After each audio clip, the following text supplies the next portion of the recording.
અમરેલી જિલ્લાના માર્કેટિંગ યાર્ડમાં ધાણા અને ધાણીની મલબક આવક શરૂ થઈ છે અને ખેડૂતોને પોષણક્ષમ ભાવો મળી રહ્યા હોવાથી ખેડૂતોમાં ખુશીનો માહોલ જોવા મળ્યો છે। સાવરકુંડલા માર્કેટિંગ યાર્ડમાં હાલ પુષ્કળ પ્રમાણમાં ધાણા અને ધાણીની આવક થઈ રહી છે। માર્કેટિંગ યાર્ડમાં મોટા મોટા ઢગલાઓ જોવા મળ્યા। લીલાછમ ધાણા અને ધાણીથી યાર્ડ ભરાઈ ગયું હતું। મબલખ આવક હાલ યાર્ડમાં જોવા મળી રહી છે, ત્યારે યાર્ડમાં હરાજીમાં 1500 થી શરૂ કરીને 2270 સુધીના ખેડૂતોને પોષણક્ષમ ભાવો મળતા ખેડૂતોમાં ખુશાલી જોવા મળી હતી।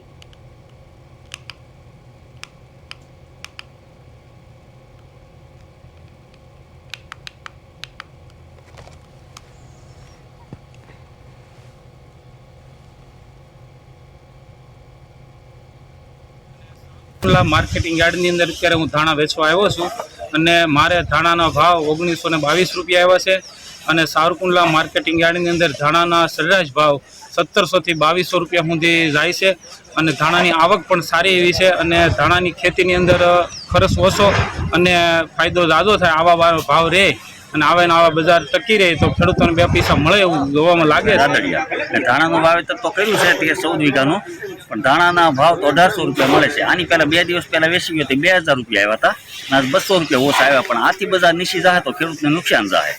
આની આ બજાર જળવાય તો ખેડૂત। અમરેલી જિલ્લામાં આ વખતે જે વરસાદ અને સારો થયો હોવાથી પાણીની પણ આવક સારી છે પાણીમાં, એના હિસાબે ધાણાની વાવેતર પણ ઘણું જ સારું છે અને આવકમાં પણ દિવસે દિવસે વધારો થતો જાય છે। આજ રોજ ધાણામાં 1300 થી 2051 સુધીના ભાવ રહ્યા છે। 1800 થી 2000 મણ ધાણાની આવક થઈ છે। અમરેલી જિલ્લામાં ગણીએ તો અમરેલી અને સાવરકુંડલા બંનેની થઈ અને 6-7 હજાર મણ 6-7 હજાર ગુણીની આવક બંને યાર્ડની છે અને ભાવ પણ સારા છે। હજી પણ દિવસે દિવસે આવકમાં વધારો થતો જાય છે। ધાણીનું વાવેતર પણ ખૂબ જ મોટા પ્રમાણમાં થયેલ છે અને ખેડૂતોને ભાવો પણ ગયા વર્ષ કરતા આ વર્ષે ખૂબ સારા મળે છે। ખેડૂતો એનાથી ખૂબ જ ખુશ।